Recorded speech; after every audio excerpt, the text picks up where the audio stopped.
Assalamualaikum warahmatullahi wabarakatuh. Nama saya Muhammad Amirul Ali bin Aznan. Nombor matrik saya A164036. Pelajar sarjana muda sains forensik dengan kajian. Okey, sekarang ini saya akan bentangkan sedikit pengetahuan saya tentang kadar pencemaran di Bukit Rambai sewaktu fenomena jerebu. Kajian ni dilakukan di Bukit Rambai, Melaka, yang merupakan salah sebuah kawasan perindustrian yang majoritinya adalah sektor perindustrian kayu. Okey, dapat 95 buah kilang yang beroperasi di Bukit Rambai ini. Okey, seperti sedia maklum, jerebu adalah satu fenomena yang di mana partikel-partikel mulai terapung di udara yang boleh memburukkan kesihatan manusia dan juga kelestarian alam sekitar. Okey, seterusnya adalah terdapat beberapa faktor yang boleh memburukkan lagi fenomena jerebu ini, iaitu pertama adalah pembakaran hutan secara terbuka. Apabila pembakaran dilakukan, ia akan melepaskan gas-gas yang tercemar dan boleh membiarkan partikel-partikel kecil wujud di udara. Dan seterusnya adalah seperti kita tahu, di Bukit Rambai merupakan kawasan perindustrian dan bilangan kenderaan yang berjalan di jalan raya ataupun bergerak di jalan raya adalah semakin tinggi dan ia boleh mengeluarkan asap-asap yang berbahaya seperti karbon monoksida yang boleh memburukkan dan menjejaskan lagi kelestarian alam sekitar. Seterusnya adalah kesan-kesan apabila fenomena jerebu ini berada dalam keadaan yang sangat teruk, iaitu pertama adalah akibat dan implikasi terhadap penyakit asma, iaitu boleh memburukkan lagi penyakit diorang apabila partikel-partikel udara itu boleh membuatkan mereka menjadi sesak nafas, dan juga kepada manusia biasa dan boleh menghadkan lagi jarak penglihatan. Okey, seterusnya adalah kaedah yang digunakan untuk menjalankan kajian ini. Ia menggunakan dua kaedah, iaitu kaedah analisis regresi multivariate dan juga analisis korelasi. Apa maksud analisis regresi multivariate ini? Ialah analisis yang dijalankan terhadap variabel yang lebih daripada dua. Dan seperti yang untuk pengetahuan semua orang, memang kajian ini memang menggunakan lebih daripada dua variabel.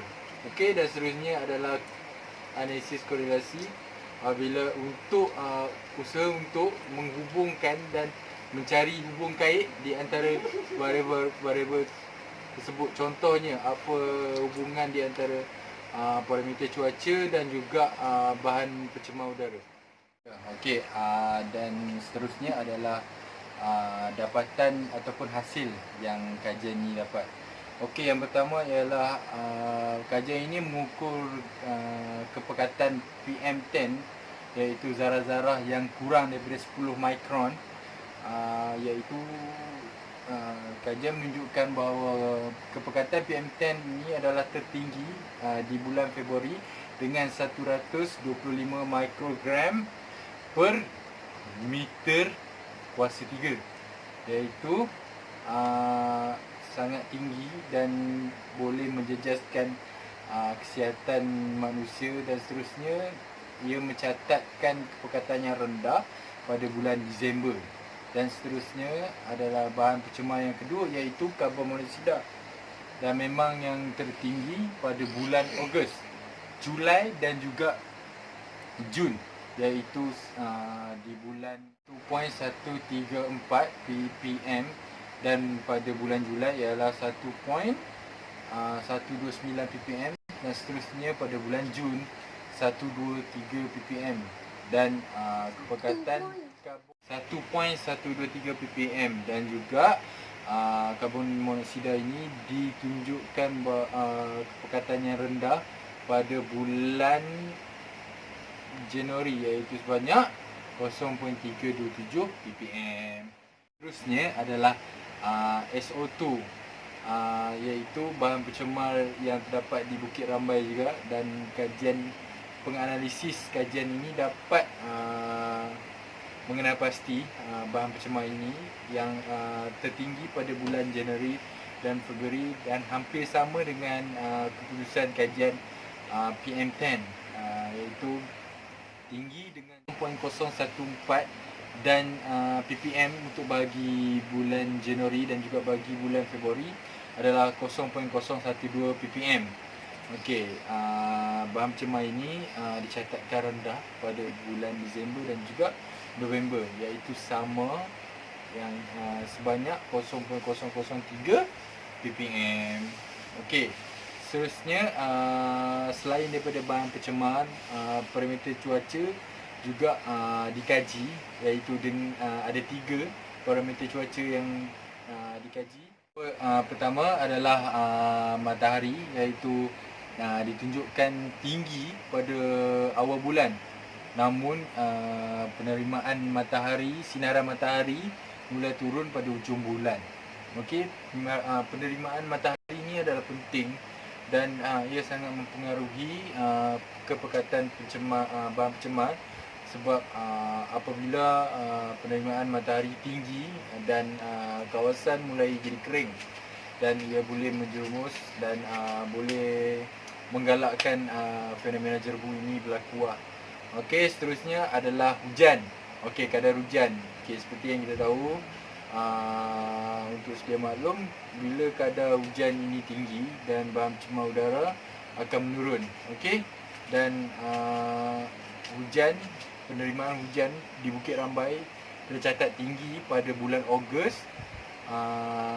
dan rendah pada bulan Julai, Mei, Oktober dan sehingga Disember.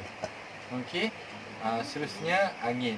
Okey, kita tahu Melaka terletak berhampiran dengan Selat Melaka, iaitu kawasan yang boleh dikatakan, dan kajian menunjukkan di kawasan Bukit Rambai pada awal tahun adalah tinggi dalam penerimaan ataupun kelajuan angin sebanyak dengan 6 km sejam. Okey, saya bersetuju dengan setiap sebab ataupun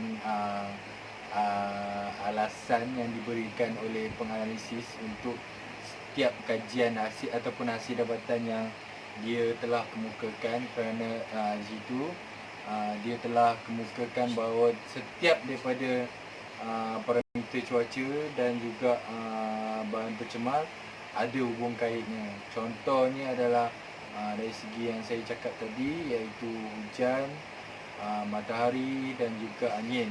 Apabila kelajuan angin tinggi, fenomena jerobu ini akan rendah. Bagi untuk matahari, bila penerimaan matahari tinggi, kawasan akan jadi kering dan memang sangat menggalakkan untuk bahan pencemar lebih pekat ataupun kekatannya lebih tinggi lah. Okey. Sumbangan dapatan iaitu cadangan yang boleh saya kemukakan berdasarkan hasil dapatan kajian ini. Okey, yang pertama adalah penggunaan catalytic converter, iaitu satu inisiatif untuk menapis asap-asap yang dikeluarkan sama ada di industri kecil ataupun industri besar. Itu apabila asap-asap ni ditapis, kebanyakan bahan-bahan pencemar akan berkurang dan fenomena jerobu ini dapat dikurangkan. Dan seterusnya adalah kempen Kita Semula, iaitu bermula daripada kesedaran manusia-manusia di sekitar kawasan tersebut dan juga dalam Malaysia, bahawa untuk menggunakan balik contohnya barang-barang yang terpakai seperti plastik, tin dan lain-lain. Pemantauan kilang boleh dilakukan oleh pihak berkuasa untuk mengenalpasti mana-mana majikan yang degil dalam menjaga kelestarian alam sekitar, dan pihak berkuasa boleh juga untuk menggantung lesen untuk majikan melakukan ataupun menjalankan perindustrian yang mereka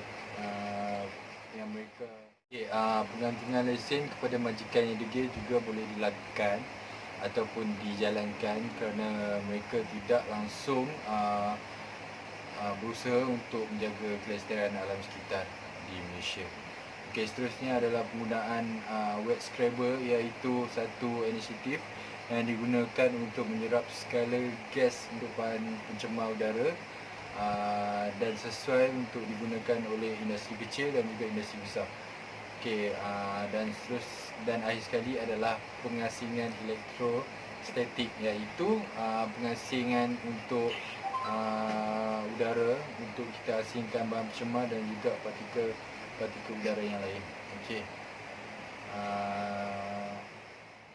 Ada penambahbaikan yang saya cadangkan untuk kajian ini adalah untuk kajian ini diteruskan kepada setiap negeri ataupun di seluruh Melaka, supaya kita boleh membuat perbandingan kepekatan bahan pencemar, dan kita juga boleh membuat persediaan untuk menghadapi fenomena jerbu ini, supaya kita tak terima impak ataupun impak yang lebih besar. Dan setakat itu daripada saya. Terima kasih dan selamat Hari Raya.